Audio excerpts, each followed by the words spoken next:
Hi అండి, నేను మీ మాధవిని. ఈరోజు నేను మీకు క్యాటరింగ్ స్టైల్లో చిక్కుడుగా వేపుడు చేసి చూపిస్తాను. రీసెంట్గా ఒక ఫంక్షన్లో తిన్నానండి. టేస్ట్ నాకు చాలా బాగా నచ్చింది. మీకు కూడా చూపిద్దామని ఈ వీడియో చేశాను. ఒక్కసారి చూడండి, చూసి ట్రై చేయండి. తయారీ విధానాన్ని చూపిస్తాను రండి. ఈ చిక్కుడుగాయ వేపుడు కోసం నేను ఇక్కడ 1/2 కేజీ చిక్కుడుగాయలు తీసుకున్నాను. వీటిని పందిరి చిక్కుళ్ళు లేదా పెద్ద చిక్కుడుగాయలు అని కూడా అంటారు. వీటిని ఈ విధంగా తుంచుకొని పెట్టుకోవాలి. నేను ఇక్కడ చూపిస్తున్నాను చూడండి, మీకు చూపించడం కోసం ఒకటి.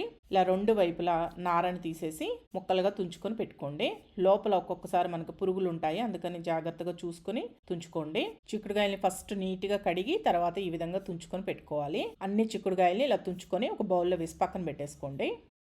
ఇప్పుడు ఏం చేస్తారంటే ఒక 1/2 కొబ్బరి చిప్పని తీసుకొని, పచ్చి కొబ్బరి అండి ఇది, ఇలా ముక్కలుగా కట్ చేసి వేసుకొని నేను ఇక్కడ చూపించినట్లు కచ్చా పచ్చగా గ్రైండ్ చేసి పెట్టుకోండి. మరి మెత్తటి పేస్ట్ చేసుకోవద్దు, ఇలా కచ్చా పచ్చగా గ్రైండ్ చేసి పెట్టుకోండి.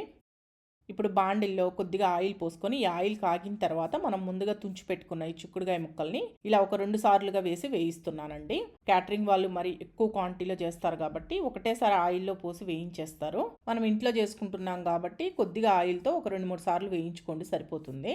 ఆయిల్ ఒకసారి కాగిన తర్వాత ఫ్లేమ్ని మీడియం ఫ్లేమ్లో పెట్టి వేయించుకోండి. చూడండి, ఈ విధంగా వేగితే సరిపోతుందండి. మరి ఎక్కువ వేయించేసుకుంటే మీకు గట్టిగా అయిపోతాయి. ఇలా వేగితే సరిపోతుంది. నేను పట్టుకొని కూడా చూపిస్తున్నాను చూడండి, వేగాయి బాగా. ఈ విధంగా వేగిన తర్వాత వీటిలన్నింటినీ తీసేసి ఆయిల్లో నుంచి ఏదైనా ప్లేట్లో వేసి పక్కన పెట్టేసుకోండి. ఇప్పుడు మళ్ళీ ఇదే ఆయిల్లో ఇంకొన్ని వేసుకొని వేయించుకుంటున్నాను. ఇలా కొద్దిగా ఆయిల్తో ఒక 2-3 సార్లుగా వేయించుకోండి. నేను సెకండ్ టైం వేసినవి కూడా బాగా వేగాయండి. వీటిని కూడా తీసేస్తున్నాను. ఇలా తీసి అన్ని ప్లేట్లో పెట్టి పక్కన పెట్టేసుకోండి. ఇప్పుడు చిక్కుడుకాయలన్నీ వేయించుకున్న తర్వాత ఆయిల్ ఉంది కదా, ఈ ఆయిల్ మొత్తం తీసేసి 1 లేదా 2 టీ స్పూన్ల ఆయిల్ మాత్రం ఉంచుకోండి. ఈ ఆయిల్ కాగిన తర్వాత దీంట్లో 1 టేబుల్ స్పూన్ పోపు దినుసులు వేసుకొని వేయించుకోవాలి. ఆవాలు, జీలకర్ర, శనగపప్పు, మినపప్పు అన్నీ కలిపి 1 టేబుల్ స్పూన్ దాకా తీసుకున్నాను. ఆవాలు చిటపటలాడిన దాకా వేయించండి. ఆవాలు వేగిన తర్వాత దీంట్లో ఒక 5-6 వెల్లుల్లి రెమ్మలు కచ్చా పచ్చగా దంచి వేసుకోండి. అలాగే 3 లేదా 4 ఎండుమిరపకాయలను కూడా తుంచుకొని వేసుకొని దీంట్లోనే ఒక చిటికెడు ఇంగువ వేసుకోండి. ఇంకో ఫ్లేవర్ బాగుంటుంది. ఒకవేళ మీకు వద్దనుకుంటే స్కిప్ చేయండి. ఇవన్నీ వేసిన తర్వాత ఈ పోపు దినుసులు అంతా బాగా కొద్దిగా వేగేంత వరకు వేయించుకోవాలి. ఇప్పుడు ఈ వెల్లుల్లి కూడా వేగిన తర్వాత దీంట్లో ఒక 2 రెమ్మల కరివేపాకు కూడా వేసుకొని వేయించుకొని మనం ముందుగా వేయించి పెట్టుకున్న చిక్కుడుకాయ ముక్కలన్నింటినీ ఈ పోపులో వేసుకోండి.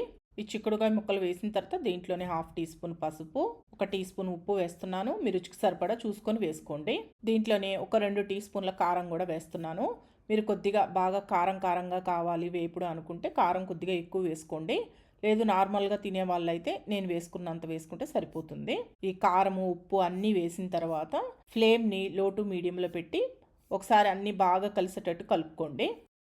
మనం ఆయిల్లో వేయించుకున్నాం కాబట్టి చిక్కుడుకాయల్లో ఉన్న విత్తనాలు కూడా చాలా టేస్టీగా ఉంటాయి తినేటప్పుడు. చూడండి, విత్తనం కూడా బాగా ఉడికిపోయింది. మనకి ఆల్రెడీ వేయించేసుకున్నాం కాబట్టి చిక్కుడుకాయ ముక్కల్ని మరి ఎక్కువ వేగాల్సిన అవసరం లేదు. ఇప్పుడు కారం, ఉప్పు వేసి ఒకసారి బాగా కలుపుకున్న తర్వాత దీంట్లో మనం ముందుగా గ్రైండ్ చేసి పెట్టుకున్న పచ్చి కొబ్బరి ఉంది కదా, పచ్చి కొబ్బరి తురుము మొత్తాన్ని వేసుకొని ఫ్లేమ్ని లో ఫ్లేమ్లోనే ఉంచి ఒక 4-5 నిమిషాలు వేయించుకోండి. ఉప్పు, కారము ఈ కొబ్బరి పొడికి కూడా బాగా పట్టి టేస్ట్ బాగుంటుందన్నమాట. పొడి పొడిగా అవుతుంది మీకు. అలా వచ్చేంత వరకు వేగనివ్వాలి. ఫ్లేమ్ని మటుకు లో ఫ్లేమ్లో పెట్టి వేయించుకోండి, అడుగంటకుండా ఉంటుంది. ఇప్పుడు చూడండి, లో ఫ్లేమ్లో 4-5 నిమిషాలు వేయించేస్తే మీకు ఈ విధంగా పొడి పొడిలాడుతూ వేగుతుందన్నమాట. ఇంకా దీంట్లో ఏమీ వేయాల్సిన అవసరం లేదు. ఒకవేళ మీకు కావాలి అంటే 1 టీ స్పూన్ ధనియాల పొడి వేసుకోవచ్చు. ధనియాల పొడి వేసుకున్నా కానీ టేస్ట్ బాగుంటుంది. నేను వేయలేదు ధనియాల పొడి. కావాలంటే సన్నగా తరిగిన కొత్తిమీరని లాస్ట్లో పైన చల్లుకున్నా బాగుంటుంది అనమాట. నేను ఏం వేయలేదు. ఇంకా చిక్కుడుకాయ వేపుడిని ఒక్కసారి ఇలా ట్రై చేసి చూడండి, మీకు చాలా బాగా నచ్చుతుంది. రైస్లో డైరెక్ట్గా తినొచ్చు, లేదా ఏవైనా పప్పులు చేసుకున్నప్పుడు సాంబారు, పప్పుచారు ఇలాంటి వాటిల్లోకి సైడ్ డిష్గాను బాగుంటుంది. ఒకసారి ట్రై చేసి చూడండి.